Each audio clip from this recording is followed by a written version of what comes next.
Just New York again, back on the New York Sports Report Show. As we were talking about briefly, the Tiger Woods thing. The fools that are calling into the radio stations now, and more or less sort of talking like, "Oh, I'm going to take his clubs back. He really let me down. He didn't let anybody down. Tiger Woods didn't let anybody down. And you can go even so far as saying that he didn't let his wife down. He let himself down. You know, and I mean, of course he let his wife down. But he let himself down first. And I'm not going to talk about it anymore. But how come the women in this aren't getting any sort of the fingers pointed at them? You know, these women have a part too. And you know, they knew what they were doing. You know, they all wanted a part of Tiger Woods, and not just his Johnson, but they wanted a part of his wallet. And I think it's funny that you hear these stories that he didn't ever buy them lunch. He bought one a chicken taco salad or something, or a chicken sandwich. I think that's funny. But the women do have a part in this too. And I don't... There are some amazing women out there that just know what the word accountability means. And it would be somewhat kind of... It'd be a fresh of breath there if one of them came out and said, you know, I mean, these women, they didn't act accordingly either. And that's just my take on that. But I think it's really silly, you know. At the end of the day, the whole thing is silly. Everyone gets hurt, but everyone is pointing the finger at Tiger. No one's saying these girls, you know, their behavior wasn't exactly, they were dishonest. They went into they approved, they accepted, they agreed, they've got a part too. But we'll stay away from that because that's a whole different tin of worms. But the Vancouver Canucks today, there was a article written in the Province or the Vancouver Sun here about Kevin Beiksa. Kevin Beiksa, when I first seen him play, was in Chicago. I was able to watch Beiksa play in Chicago against the Hawks one night, and he kicked the snot out of Matthew Barnaby. And I mean, he laid a whooping on him. And there was some fans that were actually applauding Kevin Bieksa's sort of domination over Matthew Barnaby. And we haven't seen that in a long, long time. Now, when the Vancouver Canucks enter the playoffs this year, they're going to maybe do something that they've never done. They did it for about 95% of the time in the 1994 playoffs. And where I'm going with this is that they showed up physically. They showed up and got a little sort of barbaric. When their team pushed around Kirk McLean, they took care of business. But they sure as hell didn't show up for their captain in 1994 when Trevor Linden more or less had his face almost busted open against the edge of the boards when Mark Messier did the right thing. You want to go to Game 7? Fine. You're going to go some way, somehow, halfway in a casket. You can go to Game 7, Linden, but you're going to go hurt. And don't get me wrong, the Canucks showed up in those finals. But when it came to that last moment in Game 6, screw the penalty. Take the 2 minutes. Take it into the next game, whatever. But you need to be able to set the tone. And the Canucks didn't do that in Game 7. They had the ample opportunity. Fine, you're going to take out our captain at the end of Game 6. We're going to lay the boots to your captain at the beginning of Game 7. And they didn't do it. And that's what the Canucks have never done. They have never shown up physically. Kevin Bieksa, here's your ample opportunity. Willie Mitchell, everyone's going, oh, when Big Willie comes back, boy, he's going to make a difference. No, he's not. He didn't do anything against Bufflin and Ben Eager last year. Again, I keep going back to that same thing. You know, I mean, he didn't do anything when they put their Shearwoods in Luongo's jugular. He didn't do anything. Nothing.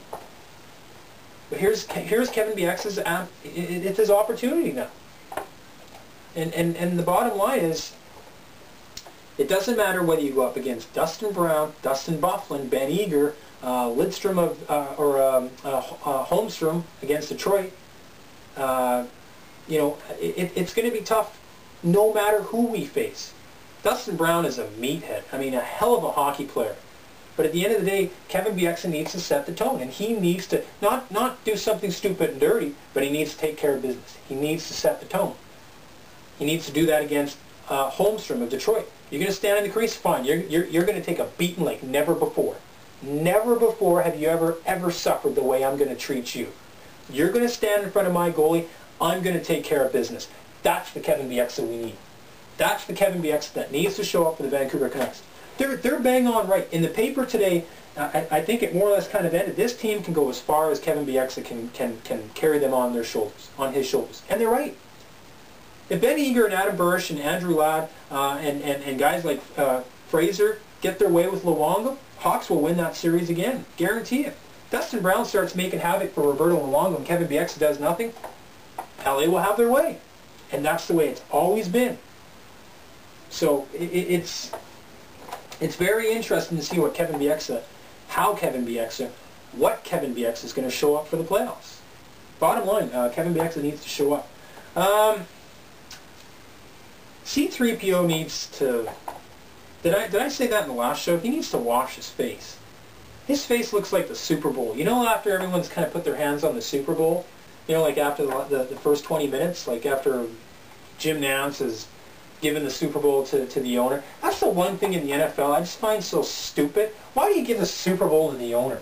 Why can't you just bring it out on the field, give it to the coach, and then the players can kind of, you know, have a good time with it, whatever. Why does the owner get it? In the Stanley Cup playoffs, they do it perfect.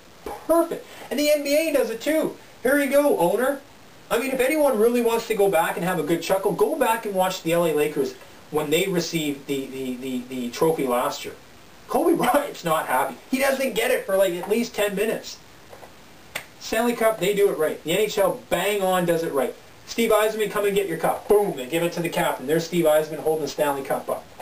What's so hard about it? Anyways, Cubs finally win. They beat Atlanta 2-0. The Red Wings are 8-1-1 in their last 10 games. I don't want to face the Red Wings. I really, really don't. Tiger Woods yesterday shoots a 68. I stand incorrect. I said that, you know, I'm not really certain how he's going to come out and fare with his feelings. Obviously, he's getting the right type of sponsorship in terms of, hey, you know, you might be feeling this, whatever, you're going to get through it. Tiger's a machine out there. He's showing up and suiting up. Quickly here, Joe West, the umpire for the Yankees and the Red Sox, watching that series there, said that publicly that the games need to be speeded up. I've got no problem with that. Now there's a heap of media people saying that's wrong for him to say that. He's an umpire. That's the thing I also don't understand in sports today, is that when an official or owner or a commissioner says something, what do you think of that? It's like all these athletes and all these media people have real sensitive feelings. He can't say that. Why not? Did that hurt your feelings? It's a joke. Baseball takes forever. I don't mind watching a 3-hour game. If I'm home by myself and the Cubs are on, sometimes I'll watch the White Sox. If they're on, I like watching baseball. I like watching baseball. I'll watch 2 games back-to-back some nights. I'll watch a Cubs game here on the West and then watch a Mariners game. There's nothing wrong with that. Yet this umpire says, you know, the games are taking too long. Yeah, I get that. But people are getting pissed off at him because he's saying that out loud. Why are they getting mad? I don't get it.